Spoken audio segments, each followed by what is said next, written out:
Let's now take a look at the ClassMon user interface. At the top you can see we have some menu items, and here you can access various features and functions of ClassMon, and we'll step through those pretty soon. Underneath here you have a class drop-down list. Now this will just list your single class if you only have one, but if you do add more than one group or one class of children, then they will be listed here. On the left hand panel you can see all the blue buttons. Now these are your students that you've either added or imported from your Excel file. The coloured buttons are the Early Years Learning Framework, and this is where you make your observations. When you select a child, you'll see their record, and it opens up a set of tabs and sometimes a set of sub-tabs for each student. So for example, with Abigail, we can see Abigail's student information, comments, and health record. And we can add any of the information to any of these fields. The Observation tab opens up a set of sub-tabs, which helps you step through recording an observation. You also have a Checklist tab, where you can store and record different types of checklists. We have a Notes and a Planning tab, and these are just areas for you to collect information. And the final one is Transition, and that again opens up a subset of tabs to help you step through creating your transition statement. So you simply navigate to any student to look at their student record and to record observations. To add information to any student record, you simply click in the field and type the information.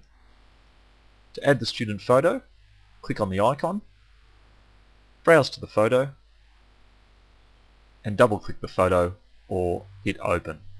Once you've finished making your changes, just hit the Apply button. Let's now take a look at some of the menu items. First we'll look at configuration. The first option here is Manage Classes. If you click on that, this is where you can add more students or more classes to your login. So it's simple to add a new class. Just click in the class name field and type in the name of the class and hit the Add button. That will take you then to the Add Students section, and here you can manually add students. You can also import students from your Excel file. In the configuration menu, we also have Manage Rubrics and Manage Checklists. We'll look at both of these items in separate videos. The bottom option is the database, and here you can back up and restore your database. Now choosing these options will back up or restore all the information under your login. We'll look at the Reports menu in a separate video, so we'll move along to the Settings menu. Under Settings, you can get access to your school or centre setup. So by clicking on that, you can add your centre details, including name, license ID, contact information. You can also click on the logo here to add your own service logo. If we click on the Page 2 tab, you can also add some of the information that feeds through to the transition statement, some of that generic information that is common to all students. But please keep in mind that you also have the opportunity to edit any of the student records individually. You'll notice the checkbox next to many of the fields.